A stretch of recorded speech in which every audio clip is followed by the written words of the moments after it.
एक युग से हम एक ऐसे योग्य पात्र की तलाश में थे जो जन कल्याण के लिए हमारी सिद्धियों का सही उपयोग कर सके। हमें दिखाई दे रहा है कि भविष्य में आतताई शक्तियों से आर्यवर्त की रक्षा करने का भार तुम्हें उठाना होगा।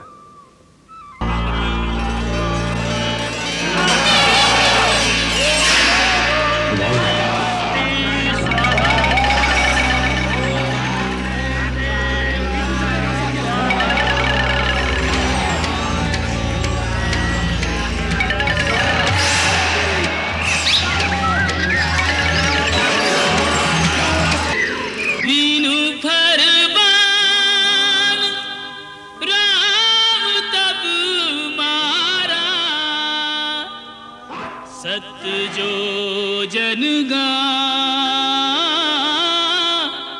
सागर पारा। सीता, बचपन से तूने इस शिव धनुष की पूजा की है बेटी। आज उसी पूजा की पूर्ण आहुति की घड़ी आ गई। तेरे पिता ने तेरे विवाह के लिए एक ऐसे पराक्रम की शर्त रखी है जिसे पूरा करना एक साधारण पुरुष के लिए असंभव नहीं तो बहुत कठिन अवश्य होगा।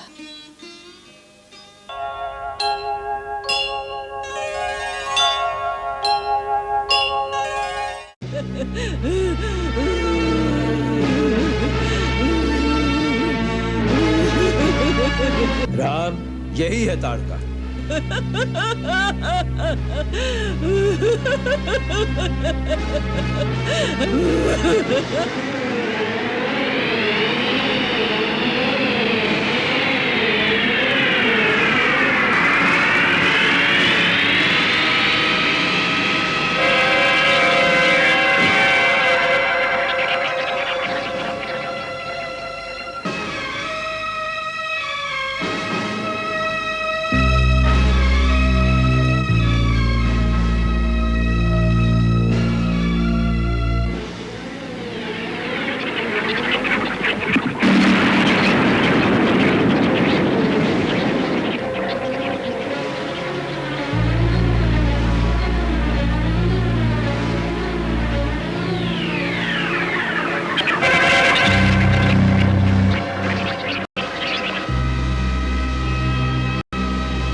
धन्य हो राम, तुम्हारी जय हो।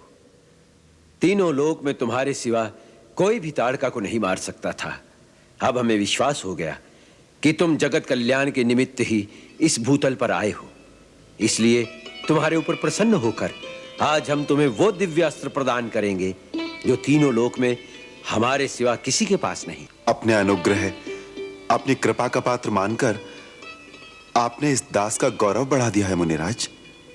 हम जानते हैं राम, वशिष्ठ मुनि ने पूर्ण शस्त्र विद्या देकर तुम्हें रण कौशल में पारंगत किया है, परंतु हम जो शक्तियां आज तुम्हें प्रदान करेंगे वो देवताओं को भी दुर्लभ हैं। अनेक लौकिक, पारलौकिक और वैज्ञानिक शोध के द्वारा आध्यात्मिक शक्ति से हमने जिन्हें सिद्ध किया है वो दिव्यास्त्र सारे संसार में एक साथ हमारे सिवा कहीं नहीं मिल सकते। एक युग से हम एक ऐसे योग्य पात्र की तलाश में थे जो जन कल्याण के लिए हमारी सिद्धियों का सही उपयोग कर सके। हमें दिखाई दे रहा है कि भविष्य में आतताई शक्तियों से आर्यवर्त की रक्षा करने का भार तुम्हें उठाना होगा और उस समय इन दिव्य अस्त्रों की तुम्हें आवश्यकता होगी। राम, शस्त्र धारण करने के भी कुछ नियम होते हैं। देश, समाज और किसी निर्बल प्राणी की रक्षा के लिए शस्त्र उठाना वीर पुरुषों का कर्तव्य है, धर्म है। किंतु अपने अहंकार या अपने बल का प्रदर्शन करने के लिए किसी पर वार करना, किसी पर हमला करना वीर पुरुषों का धर्म नहीं। मैं जो विद्या तुम्हें प्रदान कर रहा हूं, उसकी गुरु दक्षिणा यही होगी कि किसी निर्दोष पर उसका उपयोग नहीं करोगे, परंतु जहां पाप, अत्याचार और अन्याय देखोगे, वहां पापी और दुराचारी का संहार करने के लिए शस्त्र अवश्य उठाओगे। राम, इसकी प्रतिज्ञा करो और मेरी शक्ति का आत्मसात करो।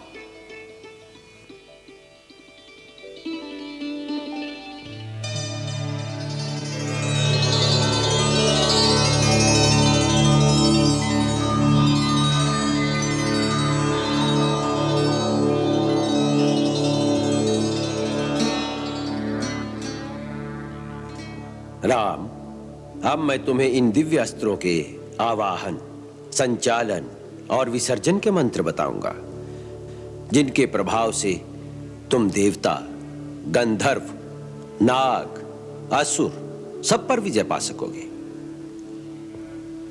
वत्स, अस्त्रों में कई प्रकार की शक्तियां होती हैं। कुछ शक्तियां वैज्ञानिक अनुसंधान से पैदा होती हैं, कुछ आध्यात्मिक साधना से दिव्य लोकों से प्राप्त होती हैं, कुछ शस्त्र परमाणु शक्ति से संपुष्ट होते हैं, कुछ मन की शक्ति से चलते हैं, कुछ मंत्र शक्ति से प्रेरित हैं और कुछ बाण वो हैं जो अपने फलक पर दिव्य शक्तियों को धारण करके चलते हैं, जैसे शिव का शूलवत नामक अस्त्र।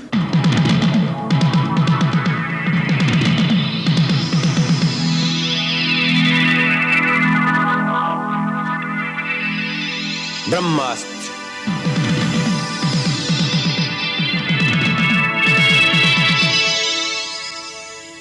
श्री नारायण अस्त्र। तब ऋषि निज नाथ ही जिय चीनी, विद्यानिधि कहूँ विद्यादीनी। विद्यानिधि कहूँ विद्यादीनी।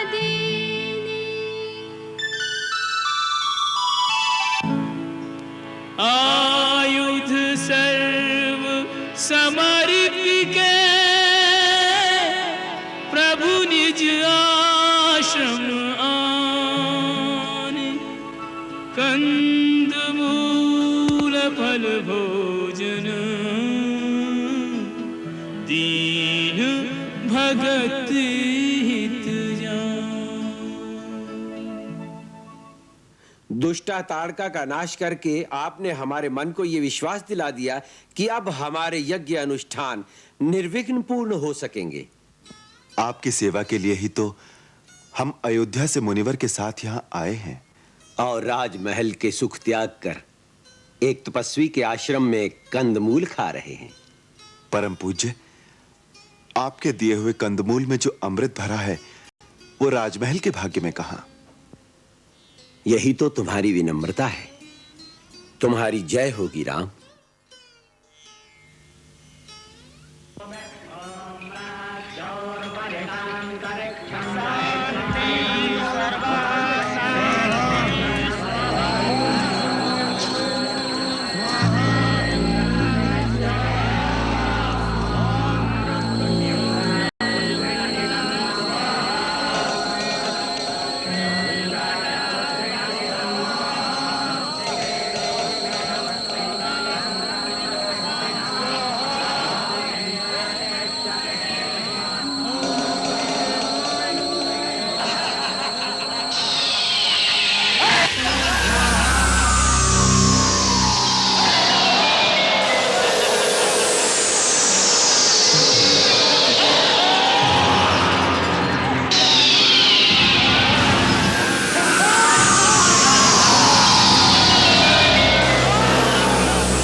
सत जो जन गा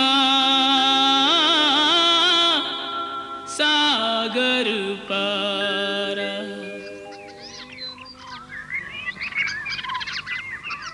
दशरथ नंदन, सुबाहु और मारीच का संहार करके तुमने हमारे सिद्ध आश्रम को निर्भय निष्कंटक कर दिया। तपस्वी मुनिजनों की ओर से हम तुम दोनों भाइयों का अभिनंदन करते हैं। गुरुजनों का अभिनंदन नहीं, आशीर्वाद मिलना चाहिए। गुरुदेव, आपसे मिले ज्ञान और अस्त्र शस्त्रों की शक्ति से ही हम उन दुष्ट निशाचरों का नाश कर सके। यही तुम्हारी महानता है राम। सब कुछ करते हो, पर कर्ता का अहंकार तुम में नहीं आता। तुम्हारी सदा जय हो। महामहिम के चरणों में सादर प्रणाम। कल्याणमस्तु। गुरुदेव, मिथिलेश्वर महाराज जनक के एक विशेष सामंत कुछ शुभ संदेश लेकर आपकी सेवा में आए हैं। दर्शन की आज्ञा चाहते हैं। उन महानुभाव को अतिथि कक्ष में ले जाओ, उनका सत्कार करो। उनसे मिलने हम वहीं आएंगे। हमें ये जानकर प्रसन्नता हुई कि महाराज जनक अपनी पुत्री राजकुमारी सीता का स्वयंवर रचा रहे हैं। मुनिवर, आपके आशीर्वाद से उनका यह शुभ कार्य निर्विघ्न संपन्न हो, उसके लिए महाराज ने आपसे विशेष प्रार्थना के लिए इस दास को भेजा है। हम विदेहराज जनक का आमंत्रण पाकर बहुत प्रसन्न हुए। महाराज को हमारा आशीर्वाद। उन्हें कहना कि हम अवश्य आएंगे।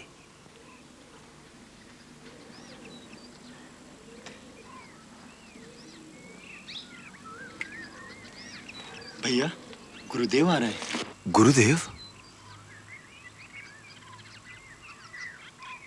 प्रणाम गुरुदेव। पधारिए। बैठो वत्स।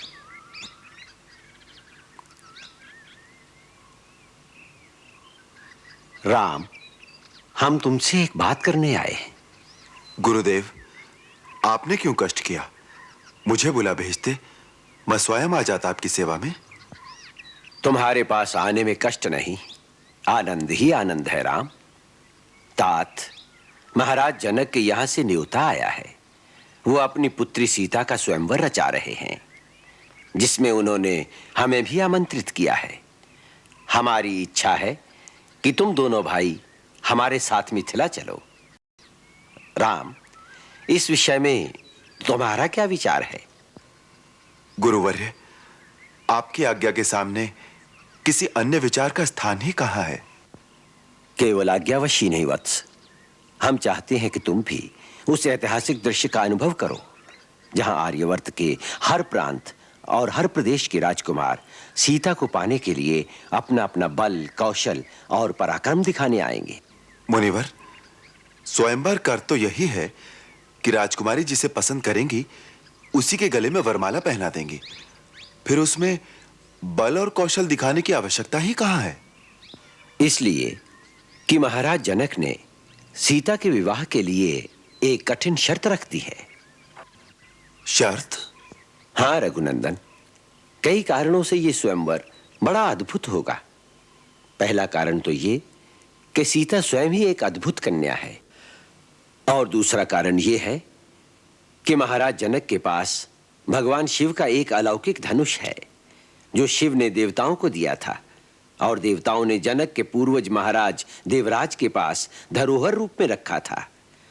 सीता को देवी कन्या मानकर महाराज जनक ने यह निश्चय किया है कि सीता का विवाह किसी साधारण मानव से नहीं हो सकता, और उन्होंने शर्त रख दी कि जो शूरवीर उस महान शिव धनुष को झुकाकर उस पर प्रतंचा चढ़ा देगा, उसी के साथ सीता का विवाह होगा। उसी चमत्कार को देखने के लिए तुम हमारे साथ मिथिला चलो, यही हमारी इच्छा है। अहो भाग्य। तो कल प्रातः ही प्रस्थान करेंगे। जो आज्ञा गुरुदेव।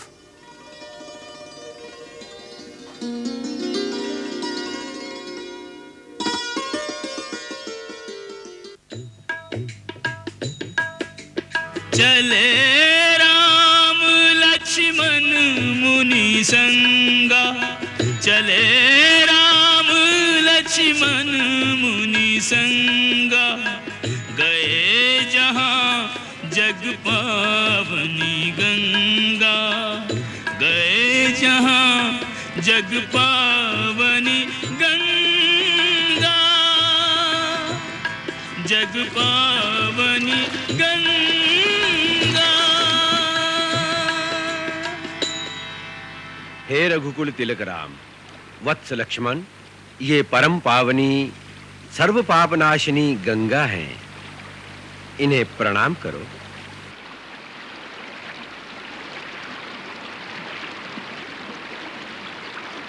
वत्स राम, पवित्र गंगा नदी का पुष्पों से पूजन करो। वत्स लक्ष्मण, तुम भी पुष्प लो, तुम भी पूजन करो।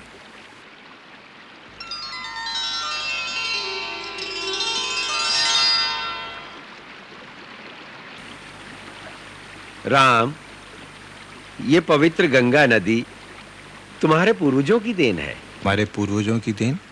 हाँ, बैठो।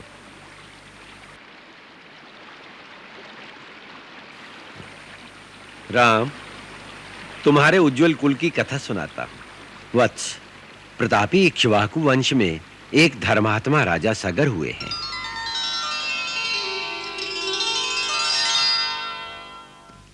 एक बार जब वह अश्वमेध यज्ञ कर रहे थे,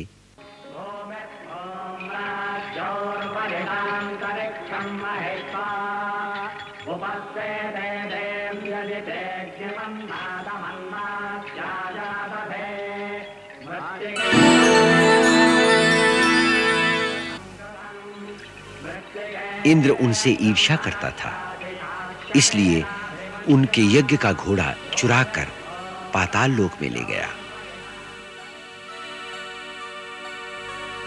वहां उसने वो घोड़ा कपिल मुनि के आश्रम में छोड़ दिया। महाराज सगर के सारे पुत्र घोड़े की तलाश में पाताल लोक तक जा पहुंचे। उन्होंने कपिल के आश्रम में घोड़े को देखकर महात्मा कपिल का अपमान किया। उनके दुर्व्यवहार से कुपित होकर महर्षि कपिल ने सगर के पुत्रों को शाप देकर भस्म कर दिया। फिर उनका उद्धार करने के लिए गंगा को स्वर्ग से धरती पर लाना आवश्यक हो गया, परंतु यह काम बहुत कठिन था। महाराज सगर, उनके बाद महाराज अंशुमान, उनके पुत्र महाराज दिलीप ये काम न कर सके। फिर दिलीप के पुत्र महाराज भगीरथ ने यह निश्चय किया कि वो गंगा जी को धरती पर लाकर अपने पितरों का उद्धार करेंगे। उन्होंने गंगा जी को धरती पर लाने के लिए घोर तपस्या की।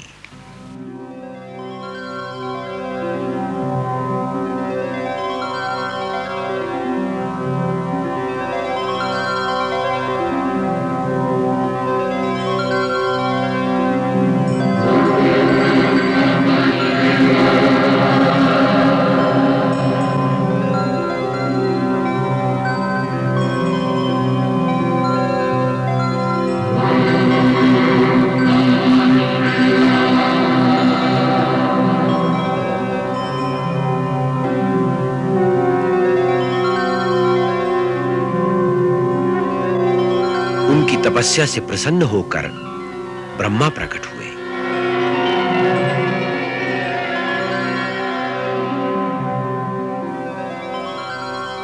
और उन्होंने गंगा को धरती पर लाने का वरदान भगीरथ को दिया।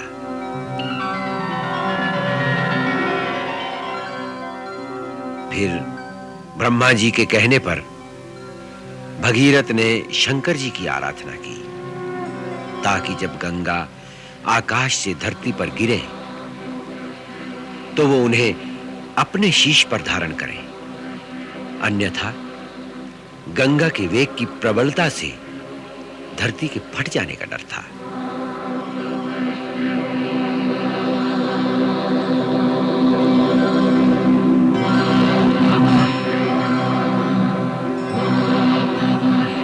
भगीरथ ने फिर घोर तपस्या की, और भगवान शिव को प्रसन्न कर लिया।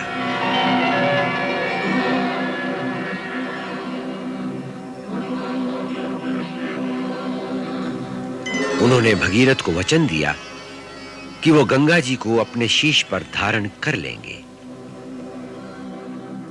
फिर ब्रह्मा जी के आदेश से श्री विष्णु के चरणों से निकलकर गंगा जी आकाश मार्ग से धरती पर बड़े वेग से आईं।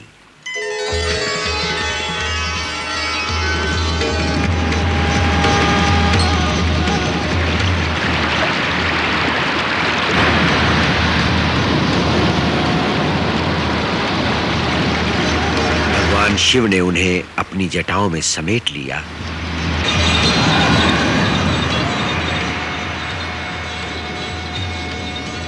और फिर धरती पर बहने दिया, जिससे भगीरथ का मनोरथ सफल हुआ और धरती से लेकर पाताल तक सबका कल्याण हुआ। गंगा अपनी धाराओं से तीनों लोकों को पवित्र करती हैं, इसलिए इन्हें त्रिपथगामिनी भी कहते हैं। महाराज भगीरथ इन्हें भूलोक पर लाए, इसलिए मृत्युलोक में इन्हें भागीरथी भी कहा जाता है।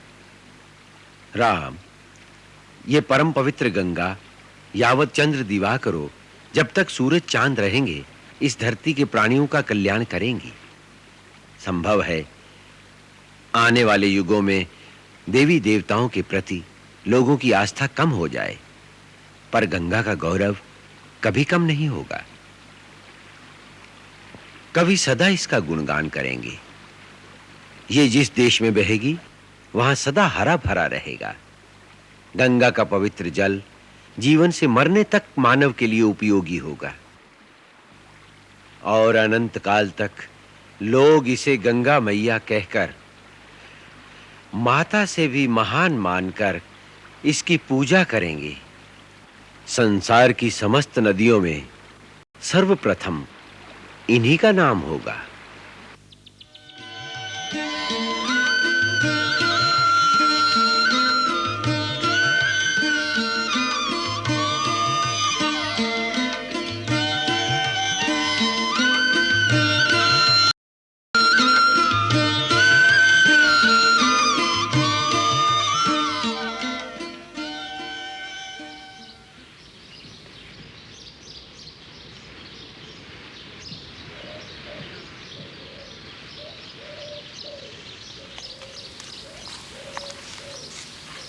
गुरुदेव, यह आश्रम बड़ा विचित्र लग रहा है।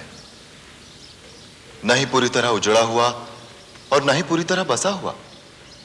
पत्ता पत्ता सूख गया है, परंतु ये तुलसी का पौधा अभी भी हरा भरा है। ये क्या भेद है गुरुदेव? तुमने सच कहा है राम। यह बड़ा विचित्र स्थान है, जहां गौतम ऋषि के शाप से सब कुछ उजड़ गया, परंतु एक तुलसी का पौधा अभी तक इसलिए जीवित है क्योंकि एक नारी की आत्मा यहां पर वास करती है। एक नारी की आत्मा? हां, एक अभागन नारी, जिसके साथ एक पुरुष ने छल किया और दूसरे ने उसको दंड दिया। ये कैसी अद्भुत कथा है गुरुदेव? ये कौन लोग थे जिन्होंने ऐसा किया? दो महान पुरुष, एक देवताओं का राजा इंद्र और दूसरा उसका पति महान तपस्वी ऋषि गौतम। पर क्यों? यह एक नारी के दुर्भाग्य की करुण कथा है। महर्षि गौतम की पत्नी अहिल्या परम सुंदरी थी, जिसके कारण देवराज इंद्र उस पर आसक्त हो गया।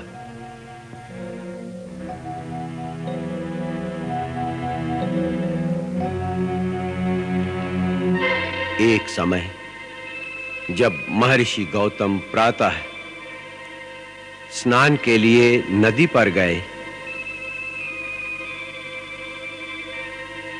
तो इंद्र ने अवसर देखा और अवसर का लाभ उठाने की ठानी। उसने गौतम का रूप धारण कर लिया। गौतम का रूप धारण करने के पश्चात अहिल्या से समागम के लिए वो दबे पांव चुपके चुपके अहिल्या की कुटिया की ओर चल पड़ा। छिपते छिपाते वो अहिल्या की कुटिया में प्रवेश कर गया।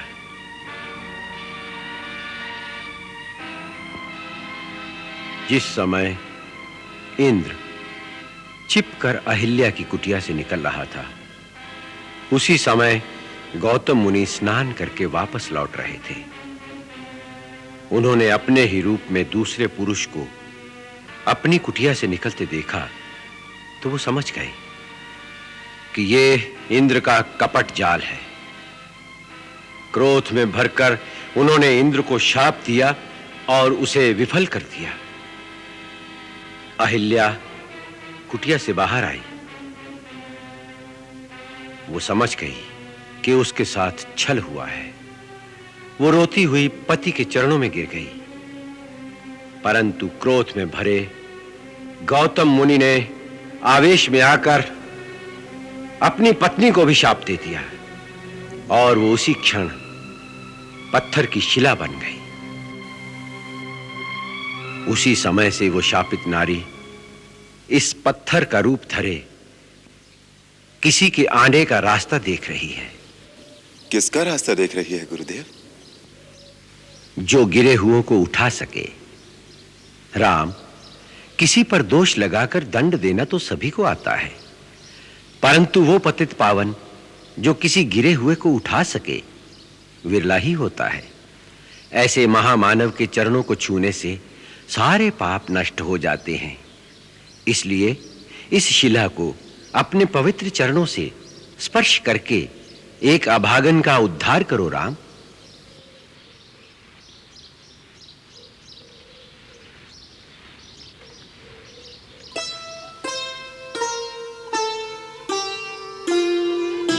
श्री राम चरण के सुखद स्पर्श से शिला बनी सुंदर नारी।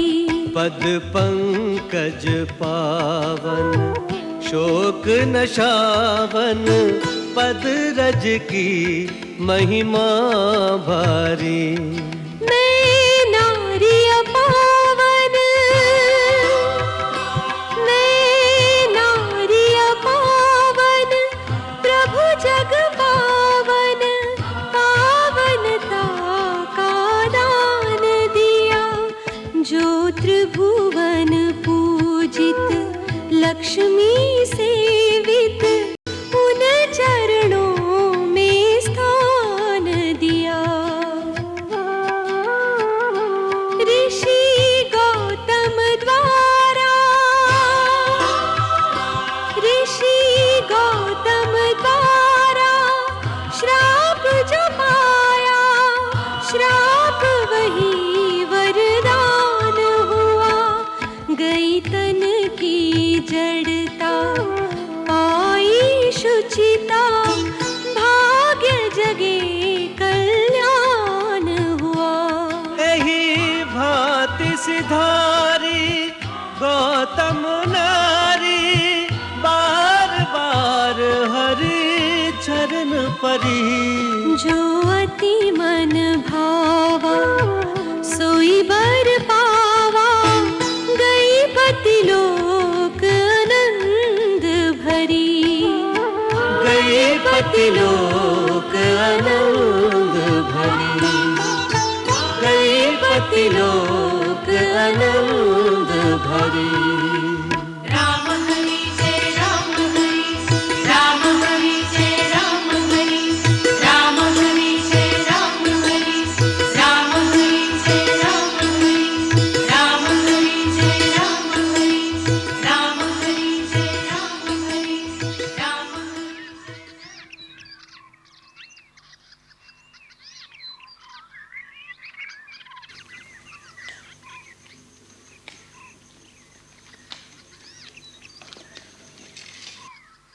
राम, लक्ष्मण, इस आम्र वाटिका का वातावरण बड़ा शांत और पवित्र है।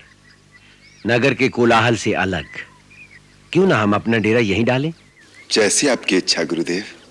महामुनि के श्री चरणों में दास का सादर प्रणाम। कल्याणमस्तु। मैं महाराज को आपके आगमन की सूचना देता हूँ। अखंड सौभाग्य महारानी सुनैना, यशस्वी हो मिथिलेश्वर जनक, सकल मनोरथ सफल हो।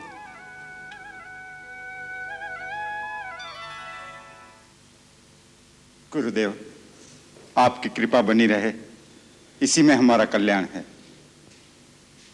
राजकुमारी सीता नहीं आई अभी तक? आती होंगी।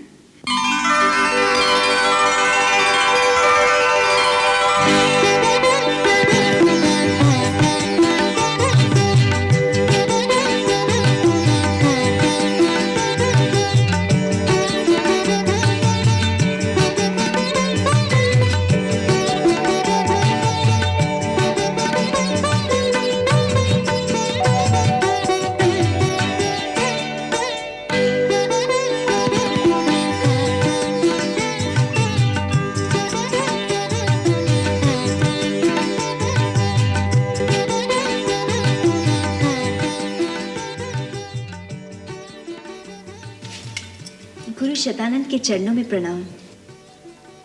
तुम्हारी मनोकामना पूर्ण हो बेटी।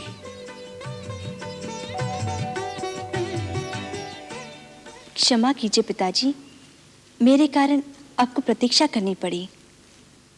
बेटी, आज शिव धनुष को स्वयंवर सभा में भेज दिया जाएगा, इसलिए इनकी पूजा करके भगवान से आशीर्वाद मांगो। सीता, बचपन से तूने इस शिव धनुष की पूजा की है बेटी।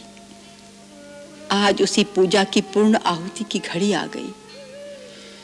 तेरे पिता ने तेरे विवाह के लिए एक ऐसे पराक्रम की शर्त रखी है जिसे पूरा करना एक साधारण पुरुष के लिए असंभव नहीं तो बहुत कठिन अवश्य होगा। शंका मन से निकाल दो देवी। जिन्होंने महाराज जनक के मन में उस अद्भुत प्रण की प्रेरणा उत्पन्न की थी, उपाय भी वो अपने आप ही करेंगे। परिणाम उन्हीं पर छोड़ दो। आशंका और अविश्वास को मन से निकालकर भगवान आशुतोष पर भरोसा रखो। वो सबकी मनोकामना पूर्ण करते हैं। उनके इस पूजनीय धनुष के कारण कभी किसी का अमंगल नहीं हो सकता। चलो महाराज, पूजा करें।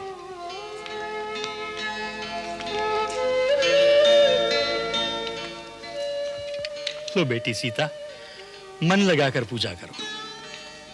बेटी उर्मिला, तुम भी अपनी बड़ी बहन के लिए भगवान से प्रार्थना करो। ओम नमः शिवाय।